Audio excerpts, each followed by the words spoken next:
ஒரு புதிய தலைப்போடு நான் உங்களை சந்திக்கிறேன். குறிப்பாக என்னுடைய முகநூல் நண்பர்கள், அதே போல டிக்டாக்கில் இருக்கிற நண்பர்கள் விடுத்த ஒரு முக்கியமான கோரிக்கை, குறிப்பாக இந்த டாப்பிக்கில் நீங்கள் ஒரு விஷயம் எங்களுக்கு சொல்லித்தாங்கள் அப்படின்னு சொல்லிட்டு, அதனால தான் இந்த டாபிக் நான் உங்களோட பேசுகிறேன். இந்த டாபிக்ட பேர் மன அழுத்த துஷ்பிரயோகம் அப்படின்னு சொல்லுவார்கள். சிம்பிளாக எல்லாருக்கும் இதை பொதுவாக கேஸ் லைட்டிங்னு சொல்லுவாங்க. கேஸ் லைட்டிங்ன்றது ஒரு சைக்கலாஜிக்கல் மேனிப்புலேஷன் சொல்லுவோம் நாங்கள். மன அழுத்த துஷ்பிரயோகம் இதுக்கு ஒரு விளக்கம் சொல்றது அப்படின்னு சொன்னால் எப்படின்னால், நமக்கு நாமே சந்தேகம் வரும் விதமாக நம்மை நடத்துதல். எங்களை பற்றி ஒரு செல்ஃப் டவுட் வரும், ரைட்? நான் தவறாக நினைக்கிறேனா என்று நாமளே சந்தேகப்படுற அளவுக்கு எங்களை நடத்துதல். அதான் நாங்கள் கேஸ் லைட்டிங் அல்லது சைக்கலாஜிக்கல் மேனிப்புலேஷன் அல்லது மன அழுத்த துஷ்பிரயோகம் அப்படின்னு சொல்லுவோம். இது எங்கே நடக்கிறது என்று பார்த்தீங்களென்றால், இது நண்பர்களுக்கு இடையில் நடக்கலாம், இது உறவினர்களுக்கு இடையில் நடக்கலாம், கணவன் மனைவிக்கு இடையில் குறிப்பாக நடக்கலாம். அதே போல உறவுகள் இருக்கிறவர்கள், அதாவது காதலன் காதலியாக இருக்கலாம், அதாவது ரிலேஷன்ஷிப்பில் இருக்கிறவங்களா இருக்கலாம், இவர்களுக்கு இடையிலும் இது நடக்கலாம். இது நடக்கிற ஒரு பொதுவான விஷயமாக நாங்கள் பார்க்கலாம். உதாரணமாக, எந்தளவு தூரம் ஒரு மனிதனுக்கு சந்தேகம் வரும் என்று சொன்னால், தன்னுடைய நினைவுகள், ஞாபகங்கள், நடந்த விஷயங்கள், அல்லது தன்னுடைய இமோஷன்ஸ், அல்லது சில வகையான உண்மைகள், அது சில நேரம் ஒரு நம்ப முடியாத தன்மைக்கு தள்ளுதல். நான் தான் அப்படி நினைக்கிறேனோ, நான் தான் சந்தேகப்படுறேனோ, அப்படி ஒரு விஷயம் நடக்கலையோ என்று நினைக்கிற அளவுக்கு எங்களுக்கு ஒரு சந்தேகம் வர அளவுக்கு எங்களை உட்படுத்துதல் என்று சொல்லி நாங்கள் சொல்லுவோம். அவங்க சொல்றதை நம்ப வைக்கிறதுக்கு என்ன செய்வாங்க அப்படின்னு சொன்னால், நீ தான் தவறு செய்கிறாய் என்று சொல்ற ஒரு கில்ட்டி ஃபீலிங்கை, ஒரு குற்ற உணர்ச்சியை அவர்கள் எங்களுக்குள் உண்டாக்குவார்கள். நீ சும்மா அனாவசியமாக கோபப்படுகிறாய், இதுக்கெல்லாம் இப்படி கோவப்படணும் அவசியம் ஒன்று கிடையாது, அப்படி ஒரு விஷயம் நடக்கவே இல்லை, நீ தான் ஏதோ கற்பனை பண்ணி கொண்டிருக்கிறாய் போல, நீ எப்போதுமே உன்னோட பெர்செப்ஷன், நீ நினைக்கிற விஷயம் தவறாகவே இருக்கிறது, நீ காண்ற புலக்காட்சி பிழையானது என்று சொல்லி ஒரு உணர்வை எங்களுக்குள்ள ஏற்படுத்தல். இந்த மாதிரி தொடர்ந்தேர்ச்சியாக எங்களுக்கு சொல்வதன் ஊடாக என்ன நடக்கும் என்று சொன்னால், எங்களுக்கு எங்கள் மேல் இருக்கிற நம்பிக்கை குறைந்து போகும், ரைட்? அது அந்த நம்பிக்கையை குறைய வைத்து, நம்பிக்கையை உடைத்து அவர்கள் ஒரு கட்டுப்பாட்டை எங்களுக்குள் ஏற்படுத்திக் கொள்வார்கள். இதுதான் பொதுவாக இந்த மாதிரியான கேஸ் லைட்டிங் என்கிற விஷயத்தில் நடக்கிற முக்கியமான பகுதி. இந்த விஷயத்தை எப்படி அடையாளம் காணலாம்?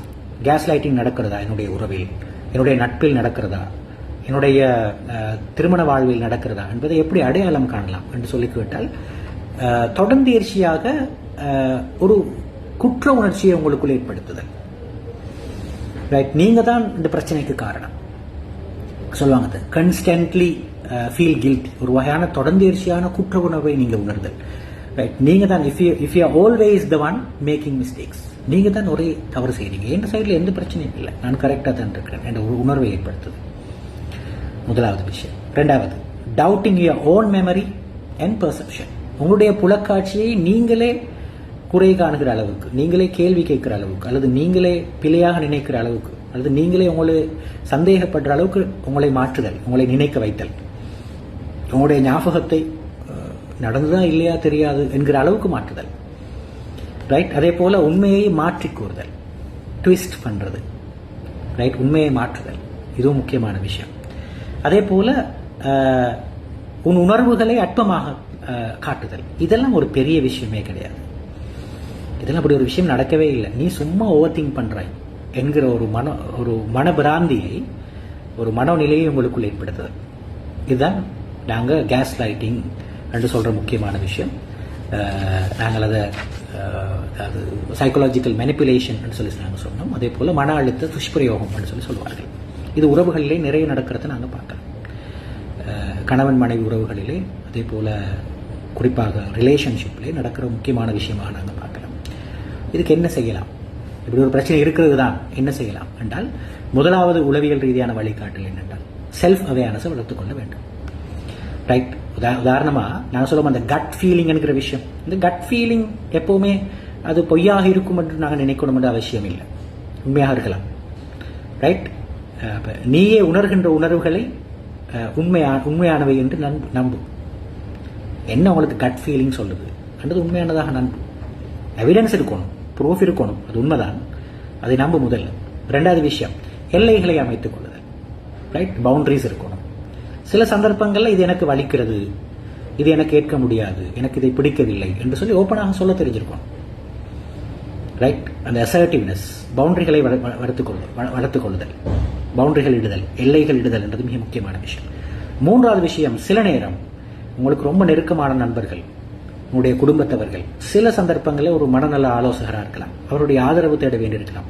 டாக்டர், நான் இப்படி யோசிக்கிறேன், இது சரிதானா, இது பிழையா, பட் என் பார்ட்னர் இப்படித்தான் சொல்றாங்க, இது ஏண்ட பிள்ளையா அவர்கிட்ட பிள்ளையா, நீங்க கண்டிப்பா ஒரு கிளாரிஃபை பண்ணிக்கொள்ளணும். சில நேரம் உங்களுக்கு ரொம்ப நெருக்கமான நண்பர் இதற்கு வழிகாட்டுவதற்கு பொருத்தமானவராக இருப்பார், அல்லாத போது ஒரு குடும்பத்தவர் பொருத்தமானவராக இருப்பார். சில சந்தர்ப்பங்களில் ஒரு மனநல நிபுணரை நீங்க சந்திக்க வேண்டியிருக்கலாம்.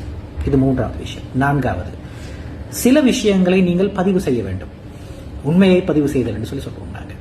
உதாரணமாக சில வகையான உரையாடல்களை எழுதி வைத்தல், ரைட்? டேட்ஸை கண்டிப்பாக குறித்து வைத்தல். அப்போ ஒரு நாளும் மறுக்க முடியாது, இல்லை நான் செஞ்சிருக்கிறேன் என்றது எங்களுக்கு உறுதியாக தெரியும். நாங்கள் எங்களே செல்ஃப் டவுட் பண்ற அளவுக்கு அவர்களுக்கு எங்களை மாற்ற முடியாது, ரைட்? அப்ப அதே போல நீங்க பார்க்கலாம். ஐந்தாவது முக்கியமான விஷயம், நீங்கள் உங்களை செல்ஃப் கேர் பண்ணுவதற்கு ஆரம்பியுங்கள். செல்ஃப் கேர்ல மிக முக்கியமான விஷயம் உங்களுடைய தன்னம்பிக்கையை வளர்த்தல், ரைட்? உங்களுடைய உணர்வுகள் உண்மையானவை என்று சொல்லி நீங்க நம்புங்க, ரைட்? உங்களை நீங்க நம்புங்கள், உங்களுடைய மனநலத்தை காப்பாற்றுங்கள். இது மிக முக்கியமான ஒரு விஷயமாக நீங்கள் கருத்தில் கொள்ளுங்கள். இது குறிப்பாக உறவுகளிலே நடக்கிற ஒரு மிக பிரதானமான பிரச்சனை. ஆங்கிலத்தில் சொல்வார்கள், manipulation is not love, awareness is power. Manipulation is not love, awareness is power. இந்த விஷயத்தில் கருத்தில் கொள்ளுங்கள்.